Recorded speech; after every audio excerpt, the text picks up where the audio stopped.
Olá pessoal, começando agora o terceiro módulo Iniciante Linux.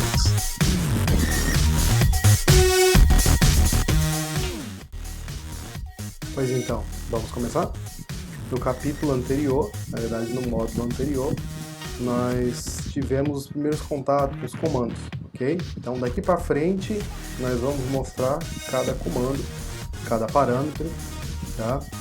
Qualquer possibilidade de exemplo que seja através de comando, nós vamos estar demonstrando para vocês, perfeito? Mas é claro que não tem como nós fugirmos da teoria, tá? Temos que ler sempre. Então vamos começar falando sobre a estrutura de diretório, começando pelo diretório /bin. Vamos entender cada diretório. /bin ele é onde você tem os seus comandos, como por exemplo comandos ls, comandos que você usou aí no capítulo anterior, no módulo anterior, para navegar entre diretórios. Nós temos o bin, né? E nós temos o sbin, tá? Então, qual a diferença entre um e o outro? Simplesmente o bin são os comandos que são visualizados pelo usuário comum, tá? E o sbin é somente pelo superusuário, ou seja, pelo root, ok? Então, vamos fazer alguns testes aqui para você ver, né, a diferença, quais são os comandos que tem em um e outro. Não dá para ver todos, mas talvez aí pela tela você consiga ver alguns.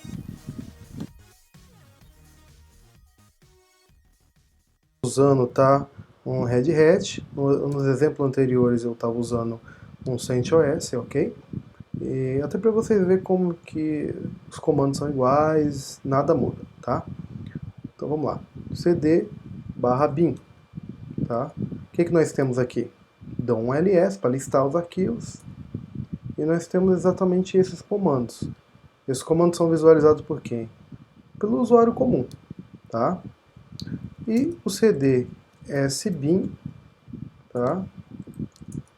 Ok? Nós temos estes comandos. Então, só para olhar alguns, veja só. ifconfig, por exemplo, vamos procurar ele aqui. Você já está vendo aí? Ó, no /bin eu não tenho, tá? Quanto no sbin eu tenho. ifconfig é um comando para você visualizar, tá, a sua placa de rede, qual é o IP que está configurado, enfim, tá? Então, observou? Esse é apenas um exemplo. Temos vários. Olha que tem vários comandos aí, tá? Então, vamos lá. Eu estou com o meu usuário, tá? Então, vamos ver se o ifconfig funciona. Command not found, não encontrado. Agora, vamos jogar como superusuário.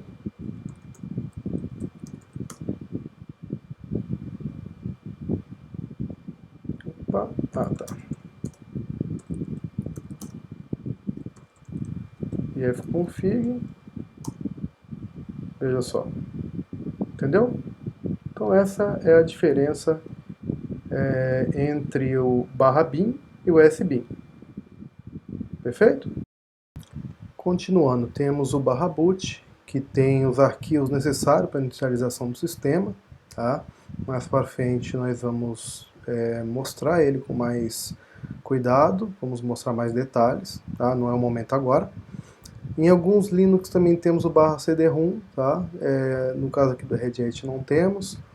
E na maioria deles tem o /media, que é onde geralmente é um espaço já criado para você montar seu pendrive, seu CD-ROM, por exemplo, sua HD externa. Mas não tem como montar em outro lugar? Tem. Você monta onde você quiser, tá? Isso aí é apenas um espaço reservado para isso. Nós temos também o /dev. /dev é com ele que nós vamos conseguir visualizar periféricos, como por exemplo o HD, tá? Quando eu quiser montar um HD, tá? É o /dev onde eu vou conseguir enxergar esse dispositivo, tá? Não vou mostrar agora, vou mostrar mais para frente, porque nós vamos aprender a montar um HD, aprender a montar um CD-ROM e etc. Perfeito? Então, no /dev é onde nós vamos conseguir ter o nosso contato com esse hardware, perfeito? Nós temos o /etc, que é onde são os arquivos de configuração. Que configuração são essas? Por exemplo, um Samba, tá? Um Postfix, ou qualquer outro serviço Linux. Geralmente as configurações são dentro do etc.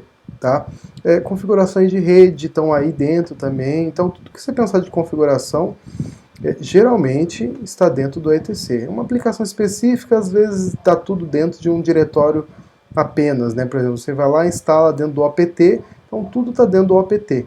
Tá? Mas, por padrão, os aplicativos nativos, feito realmente pela comunidade Linux, as configurações estão dentro do etc. E aí, mais para frente, nós vamos ver tudo isso, inclusive as configurações, tá? Perfeito. Nós temos em alguns Linux o /flop, tá? Mas nos atuais não existe mais. Nós temos o /home, como já exemplifiquei nos vídeos anteriores, que é onde fica os arquivos do usuário, tá? Onde o usuário inicia também, ele inicia pelo /home, então fica /home/usuário.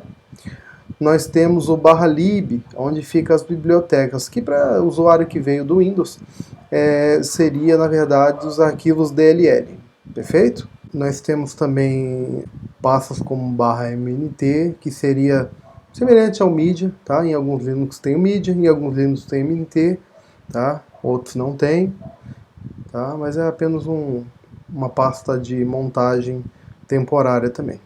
Também o /proc, tá? /proc ele parece com /dev, mas é diferente. A diferença é que no /dev você acessa o periférico diretamente, como eu dei o exemplo de montar um HD.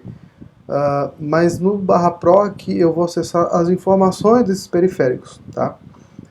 Como, por exemplo, ver informações do núcleo do teu processador, tá?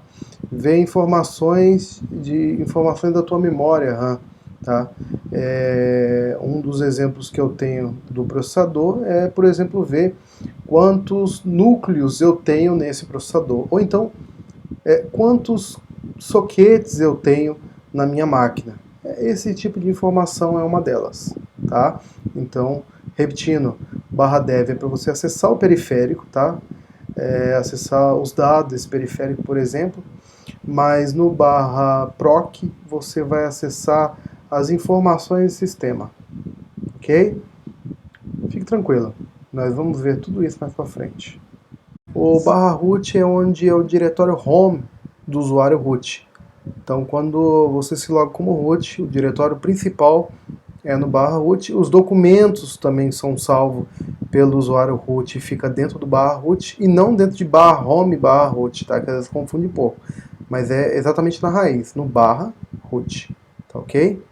Nós temos o o diretório tmp, que é um diretório temporário, onde aplicações usa esse diretório para arquivos temporários.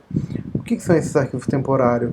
Alguma execução de processo, alguma abertura de arquivo, alguma cópia de arquivo que está acontecendo naquele momento, ele precisa de salvar em algum lugar.